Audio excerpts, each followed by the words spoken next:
जो उमंग मैं देख रहा हूं, जो उत्साह मैं देख रहा हूं और जो आप लोगों ने एक तरीके से राजेश मिश्रा जी को चुनाव में विजय हासिल करने का जो मन बना लिया है, उस उत्साह को देख करके विश्वास मुझे हो रहा है कि आप सब लोग आगे आकर इस बार फिर मोदी सरकार बनाएंगे और 400 पार करेंगे, ये बात मुझे। लेकिन मित्रों, जब मुझे यहां सीडी में आकर आप लोगों के दर्शन करने का मौका मिलता है तो मुझे एक बात और भी याद आती है कि ये दिल्ली में बैठे हुए परिवार के लोग, फिर चाहे माताजी हो, चाहे बेटा हो, चाहे बेटी हो, इनको क्या समझ में आएगा कि भारत का मन क्या है और भारत का मूड क्या है और भारत ने किस तरीके से मन बना लिया। मुझे याद है 4 महीने पहले मैं यहां आया था, चुनाव में रीवा में आया था और सारे मध्य प्रदेश में घूमा था। उस समय मुझे साफ दिखता था कि एमपी के मन में मोदी है और मोदी के मन में एमपी है।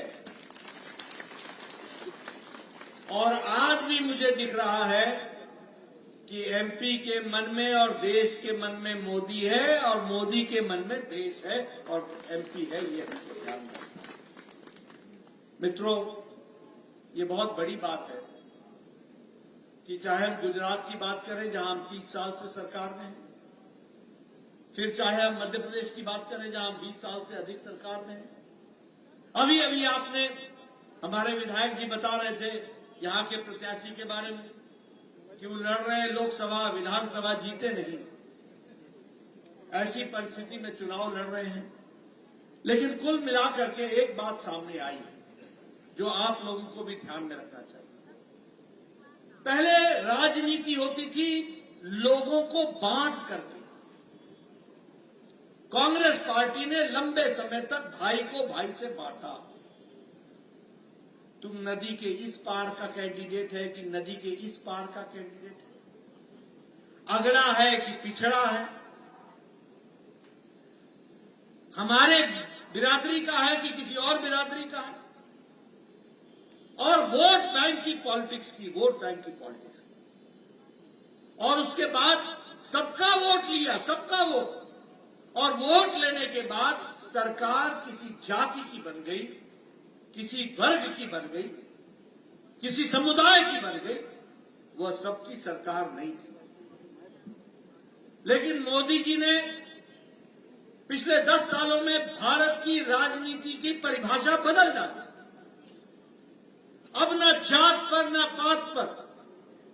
अब जब परिभाषा बदली तो क्या बदली? क्या वोट बैंक की पॉलिटिक्स नहीं चलेगी? अब लोगों को गुमराह करके पॉलिटिक्स नहीं चलेगी। अब जातियों में और वर्ग में बांट करके राजनीति नहीं होगी।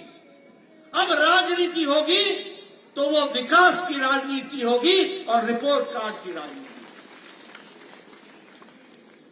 अपना काम बताओ, क्या काम किया है, और उस काम के आधार पर तुम्हारे बारे में तय होगा। इस तरीके का हमको देखने को मिला। मैं यहां आपके साथ जब चर्चा कर रहा हूं तो मुझे खुशी है। मैं भारत सरकार में मंत्री भी रहा हूं। मैंने पहले का दौर भी देखा है और आज का दौर भी देख रहा हूं। आपको जानकर खुशी होगी, आज दुनिया में अमेरिका जैसा देश भी आज कोरोना की मार के बाद और यूक्रेन के युद्ध के बाद उनकी भी आर्थिक स्थिति लड़खड़ाती दिखती है। आज सारे यूरोप की आर्थिक स्थिति लड़खड़ा रही है। आज जापान की आर्थिक स्थिति भी लड़खड़ा रही है। आज ऑस्ट्रेलिया की भी आर्थिक स्थिति लड़खड़ा रही है। लेकिन इंटरनेशनल मॉनिटरी फंड, जो आर्थिक दृष्टि से सबसे बड़ा संगठन है, उसको अगर कोई उगता सूरज और ब्राइट फ्यूचर दिखता है तो वो भारत दिखता है, और भारत मजबूती से खड़ा है। ये मोदी जी की। हम 11वें नंबर की अर्थव्यवस्था थे, भारत दुनिया में 11वें नंबर पर खड़ा था। आज भारत 5वें नंबर की अर्थव्यवस्था बन गया, 5वें नंबर। और इस बार आप राजेश मिश्रा जी को जिताकर भेजेंगे, तीसरी बार प्रधानमंत्री मोदी जी बनेंगे और तीसरी बार प्रधानमंत्री बनने के बाद भारत 2027 में तीसरी आर्थिक शक्ति बन जाएगा, इसका आपको हमको अंदाज होगा। मित्रों, आप लोगों ने सुना होगा ये गाड़ियों के बारे में, ये टोयोटा, ये डैटसन, ये जापान के बारे में। आज ऑटोमोबाइल मार्केट में भारत ने जापान को पछाड़ दिया है और भारत दूसरे नंबर पर, तीसरे नंबर पर खड़ा है। अब हमारे से आगे सिर्फ अमेरिका और चाइना है, तीसरे पर भारत खड़ा है। आपके हाथ में मोबाइल है, सबके हाथ में।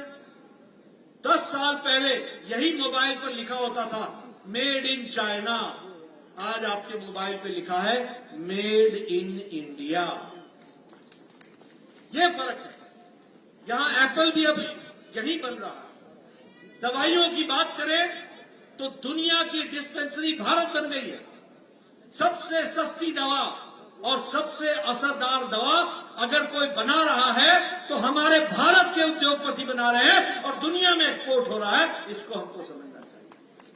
आज 138% हमारा एक्सपोर्ट बढ़ गया दवाइयों का, 106% हमारा एक्सपोर्ट बढ़ गया पेट्रोकेमिकल्स का, और उसी तरीके से आपको जानकर बड़ा आश्चर्य होगा, सुनाना जरूरी है।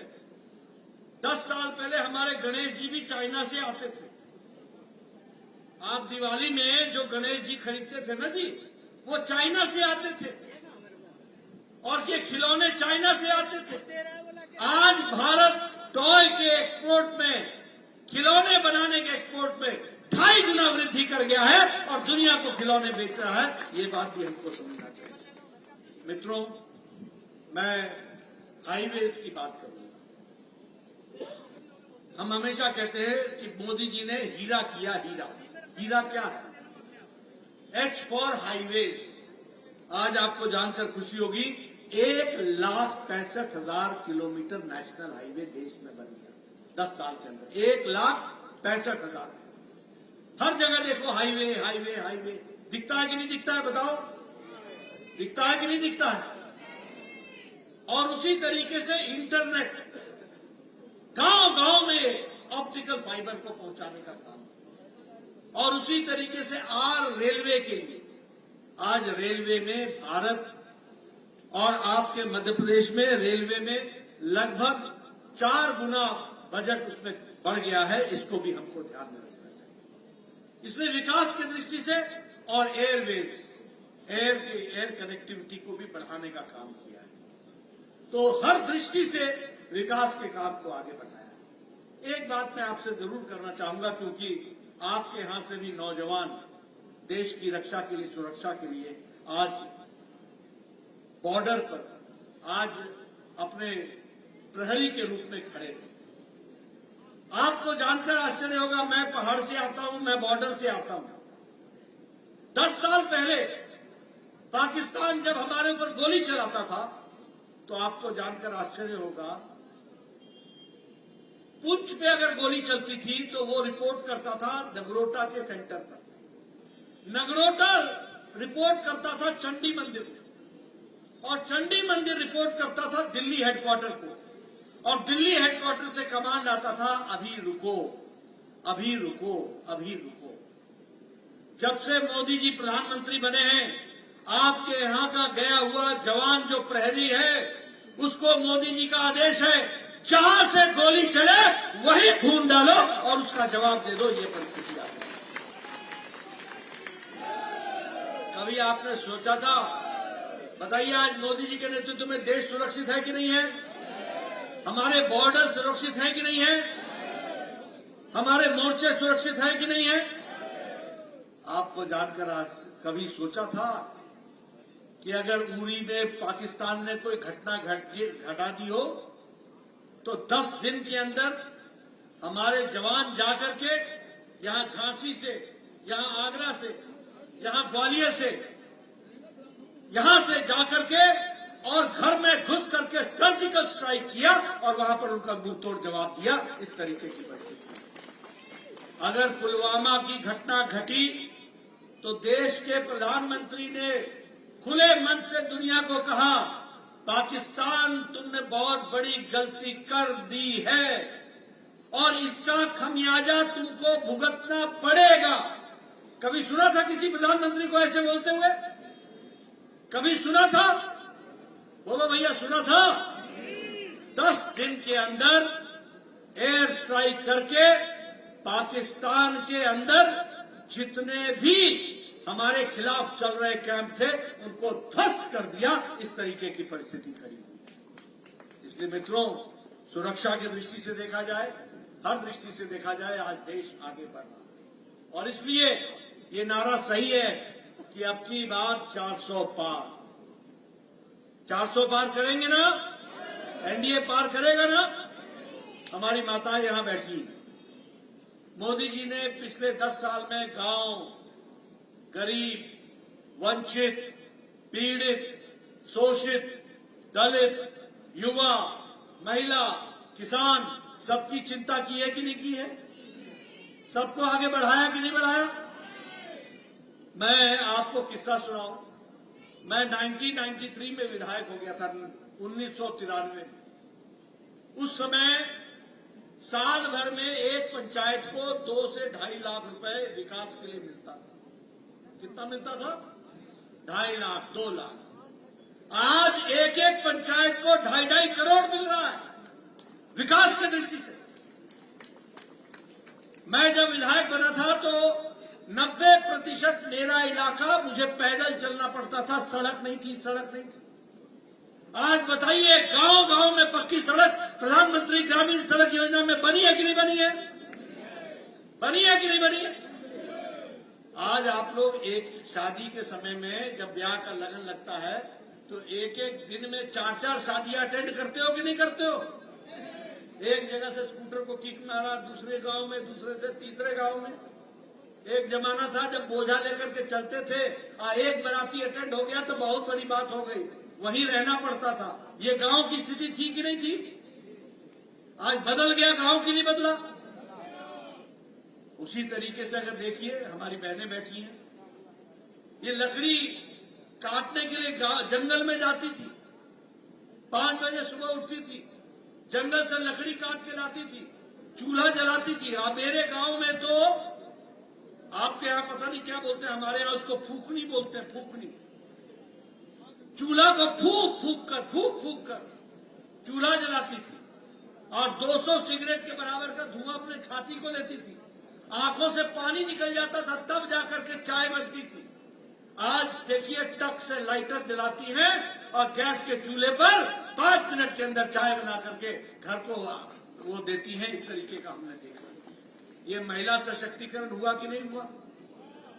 जल जीवन मिशन में आज मुझे खुशी है, आपके यहां सारे देश में 11 करोड़ 30 लाख कनेक्शन दिए गए और 55 लाख कनेक्शन मध्य प्रदेश में दिए गए और 1,60,000 कनेक्शन आपके सीडी में दिए गए। ये भी हम आपको बताना चाहते हैं।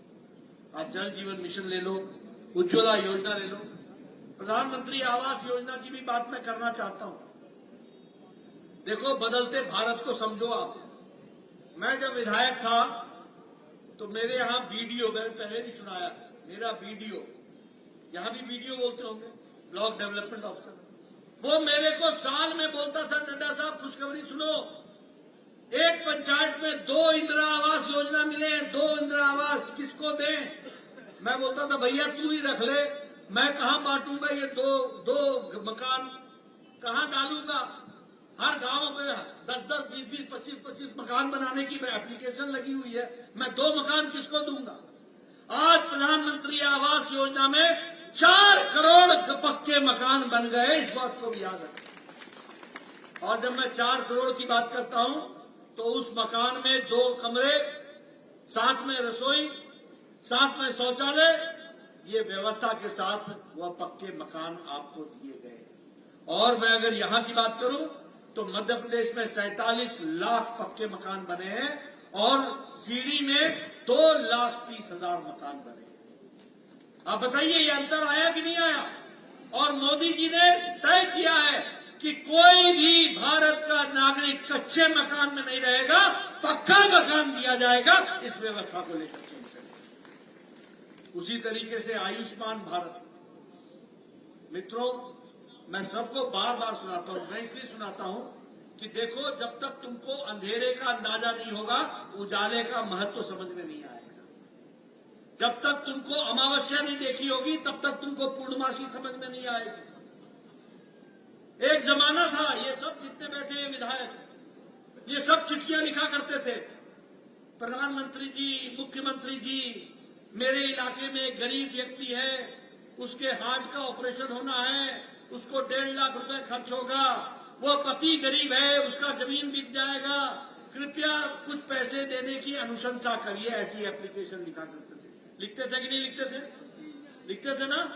और फिर कभी आप 1.5 लाख मांगते थे, आपको 75,000 मिलता था, फिर आप 75,000 लोगों से इकट्ठा करते थे, उधारी करते थे, तब किसी का इलाज होता था। प्रधानमंत्री मोदी जी ने इस देश के 10 करोड़ 74 लाख परिवार, यानी 55 करोड़ लोग, यानी 40% की आबादी को, गरीब लोग, कौन है ये गरीब लोग? रिक्शा वाला, ठेला वाला, सब्जी वाला, बस का ड्राइवर, बस का कंडक्टर, ट्रक का ड्राइवर, ट्रक का क्लीनर, ऑटो ड्राइवर, लिफ्ट का चलाने वाला व्यक्ति, ये पोकलेन चलाने वाला व्यक्ति, ऐसे गरीब लोग, जो बाल काटने वाला है, ऐसे गरीब लोग जिनका कोई इलाज की व्यवस्था नहीं थी, उसको आयुष्मान भारत में मोदी जी ने 55 करोड़ लोगों को हर साल 5 लाख रुपए उनकी गंभीर बीमारी से लड़ने का इलाज कर। इसलिए गांव, गरीब, वंचित किसानों की बात करो, हर महीने किसानों को 2,000 रुपए मिल रहा है कि नहीं मिल रहा है? और हमारी तरफ से भी तो है ना, मध्य प्रदेश 6,000, 2,000 मोदी जी का और 2,000 मध्य प्रदेश सरकार का, मोहन यादव जी का मिल रहा है कि नहीं मिल रहा है? यानी 12,000 रुपए किसान को हर साल, हर चौथे महीने 2,000। और बीच में कोई बिचौलिया नहीं है, ऊपर मोदी जी हैं, नीचे मोहन यादव है, और यहां पर सीधे आपके खाते में वो पैसा ट्रांसफर हो रहा है। इस तरीके की व्यवस्था हुई है। इसलिए, और मैं बताऊंगा आपको कि 11 करोड़ 78 लाख किसान हैं, और मध्य प्रदेश के 80 लाख किसान हैं जिनको ये मिला है, और इस तरीके से विकास हो रहा है। जब मैं ये बोलता हूं कि मोदी के मन में एमपी और एमपी के मन में मोदी है, तो सिर्फ भाषण नहीं दे रहा। आपको जानकर खुशी होगी, राजेंद्र जी बैठे हैं, शुक्ला जी को मालूम है कि आज मध्य प्रदेश का बजट मोदी जी ने टैक्स के डिवोल्यूशन का 4 गुना बढ़ा दिया है, 4 गुना ज्यादा मध्य प्रदेश को मिल रहा है। और उसी तरीके से ग्रांटिंग एड, जो आपको ग्रांट मिलती है मदद के रूप में, वह भी 4 गुना बढ़ा दिया गया है। मैंने कहा रेल का इंफ्रास्ट्रक्चर, मैं क्षमा करिएगा, मैंने 9 गुना बताया था, रेल का इंफ्रास्ट्रक्चर मध्य प्रदेश में 24 गुना बढ़ गया है, 24 गुना बढ़ गया। और उसी तरीके से वंदे भारत ट्रेन हो, चाहे अमृत भारत के तहत स्टेशन का निर्माण हो, हर दृष्टि से काम को आगे बढ़ाने का काम हुआ है। और आप ये भी जानते हैं कि लाडली बहना योजना, लाडली लक्ष्मी योजना, ये चल रही है कि नहीं चल रही है? लखपति बेटियां आ रही है कि नहीं? और वो पढ़ रही है कि नहीं? उनका काम विकास की दृष्टि से आगे बढ़ रहा है कि नहीं? परिवार को ताकत मिली कि नहीं? ये सारी बातें इस योजना के तहत हम लोगों को मिली है। यहां पर भी विकास के बहुत से काम हुए हैं, और जो बचे हुए काम है वो हमारे विधायकगण और हमारे राजेश मिश्रा जी मिलकर के आपके करेंगे, ऐसा मुझे पूरा विश्वास है, और वो सारे काम होंगे। अभी राजेंद्र शुक्ला जी ने बताया कि कोड ऑफ कंडक्ट लगने के पहले 1,000 करोड़ रुपए का सिंचाई की योजना आपके इलाके के लिए पारित कर दी। 1,000 करोड़। आप समझिए 1,000 करोड़ में कितना विकास होगा, और कैसे किसानों की खेतों में हरियाली पहुंचेगी, इसकी भी हमको चिंता करनी चाहिए। एक तरफ मैंने आपको ये कहानी बताई, जिस कहानी में विकास में मोदी जी का योगदान, हमारे मोहन जी का योगदान, राजेंद्र शुक्ला जी का योगदान, हमारे विधायक महोदय का योगदान, ये सारी बातें आपके सामने मैंने रखी। लेकिन आपने देखा होगा कि ये दिल्ली में बैठे हुए कुछ हमारे विपक्षी नेता, ये जो घमंडिया गठबंधन है, ये जो इंडी अलायंस है, ये बौखला गए हैं। इनको हार सामने निश्चित दिख रही है। ये हारी हुई लड़ाई लड़ रहे, और बौखलाहट पे मोदी जी को पता नहीं क्या क्या क्या क्या किस किस्म की गालियां बक रहे, किस तरीके के शब्द का प्रयोग कर रहे हैं। कल मीसा भारती ने यह कह दिया कि हमारी सरकार आएगी तो मोदी जी को जेल भेज देगी। अरे मोदी जी 12 साल मुख्यमंत्री रहे, 10 साल प्रधानमंत्री रहे, एक दाग नहीं है, देश की सेवा की, भारत को अपना घर समझ करके परिवारजनों की सेवा की, और इस तरीके की भाषा मीसा भारती ये लालू यादव की बेटी बोलती है। आप बताइए लालू यादव बेल पर है कि नहीं है? बोलो भैया, बेल पर है कि नहीं है? आप बताइए राबड़ी देवी बेल पर है कि नहीं है? आप बताइए इनके परिवार पर भ्रष्टाचार के आरोप है कि नहीं है? जमीन के बदले नौकरी का घोटाला किया कि नहीं किया? मवेशी का चारा खा गए कि नहीं खा गए? ऐसे लोग इस तरीके की भाषा बोले ऐसी भाषा मंजूर है क्या? सारा देश मोदी जी के साथ खड़ा है ना? सारा देश मोदी जी के साथ खड़ा है। ये जो इंडी अलायंस है, ये जो गठबंधन है, ये दो बातों का गठबंधन है। एक, मोदी जी कहते हैं भ्रष्टाचार हटाओ, और ये सब कहते हैं भ्रष्टाचारियों को बचाओ। ये सारे भ्रष्टाचारी इकट्ठे हो गए। अंग्रेजी में कहावत है, birds of a feather flock together. एक तरीके के पंख वाले चिड़िया एक जगह इकट्ठी होती है। ये सारे भ्रष्टाचारी एक जगह इकट्ठे हो गए। और दूसरा, अपने परिवार को बचाने वाली पार्टियां इकट्ठी। मैं आपके सामने बताना चाहता हूं, बताओ कांग्रेस के जमाने में कोयला घोटाला हुआ था कि नहीं हुआ था? आप बताइए कांग्रेस के जमाने में पनडुब्बी घोटाला हुआ था कि नहीं हुआ था? आप बताइए कांग्रेस के जमाने में हेलीकॉप्टर वेस्टलैंड का घोटाला हुआ था कि नहीं हुआ था? आप बताइए कांग्रेस के जमाने में चीनी घोटाला हुआ था कि नहीं हुआ था? चावल घोटाला हुआ था कि नहीं हुआ था? कॉमनवेल्थ गेम्स का घोटाला हुआ था कि नहीं हुआ था? 2G 3G का घोटाला हुआ था कि नहीं हुआ था? कांग्रेस ने न अंतरिक्ष छोड़ा, न वायु छोड़ा, न धरती छोड़ी, न पाताल छोड़ा। तीनों लोक में भ्रष्टाचार किया, तीनों लोक में भ्रष्टाचार। अब आप बताइए, ये जो अखिलेश यादव है, समाजवादी पार्टी, आपके पड़ोस उत्तर प्रदेश का, इसने ये लैपटॉप का घोटाला किया कि नहीं किया? गोमती फ्रंट में घोटाला किया कि नहीं किया? अलकतरा घोटाला हुआ कि नहीं हुआ? लालू ने चारा घोटाला किया कि नहीं किया? आप बताइए ममता के मंत्रियों ने टीचर की भर्ती में घोटाला किया कि नहीं किया? राजस्थान की गहलोत की सरकार थी तो भर्ती घोटाला हुआ था कि नहीं हुआ था? आप बताइए ये हमारे केसीआर, केटीआर, इन्होंने शराब का घोटाला किया कि नहीं किया? आप बताइए केजरीवाल ने शराब का घोटाला किया कि नहीं किया? दवाई का घोटाला किया कि नहीं किया? ये सब गठबंधन जितने भी हैं, ये सारे, ये जेएमएम ने लैंड का घोटाला किया, जमीन का घोटाला किया कि नहीं किया? आप बताइए राहुल गांधी बेल पर है कि नहीं है? सोनिया गांधी बेल पर है कि नहीं है? आप बताइए पी चिदम्बरम बेल पर है कि नहीं है? आप बताइए उसका बेटा कार्तिक चिदम्बरम बेल पर है कि नहीं है? आप बताइए लालू बेल पर है कि नहीं है? आप बताइए संजय सिंह बेल पर है कि नहीं है? आप बताइए डीएमके के लीडर बेल पर है कि नहीं है? आप बताइए ममता के मंत्री बेल पर है कि नहीं है? और आप बताइए ये केजरीवाल जेल में है कि नहीं है? मनीष सिसोदिया जेल में है कि नहीं है? सत्येंद्र जैन जेल में है कि नहीं है? ये समाजवादी पार्टी का आजम खान जेल में है कि नहीं है? ये आधे लीडर या तो बेल पर हैं या जेल में हैं। बताइए ऐसों को सरकार देनी है क्या? ऐसों को आगे लाना है क्या? ये सब भ्रष्टाचारी है कि नहीं है? परिवार की पार्टियां है कि नहीं है? आप बताइए उमर अब्दुल्ला परिवार की पार्टी, चौटाला परिवार की पार्टी, बादल परिवार की पार्टी, अखिलेश यादव परिवार की पार्टी, लालू यादव परिवार की पार्टी, ममता परिवार की पार्टी, केशव चंद्रशेखर राव परिवार की पार्टी, ये उदयनिधि स्टालिन और करुणानिधि परिवार की पार्टी, शरद पवार सुप्रिया सुले परिवार की पार्टी, उद्धव ठाकरे आदित्य ठाकरे परिवार की पार्टी। ये सारे परिवार की पार्टियां परिवार बचाने में लगी। राहुल गांधी, सोनिया गांधी, प्रियंका गांधी परिवार की पार्टी, कोई रह गया बिना परिवार की पार्टी? अगर कोई प्रजातंत्र तरीके से पार्टी चल रही है तो वो कमल के निशान वाली भारतीय जनता पार्टी चल रही है।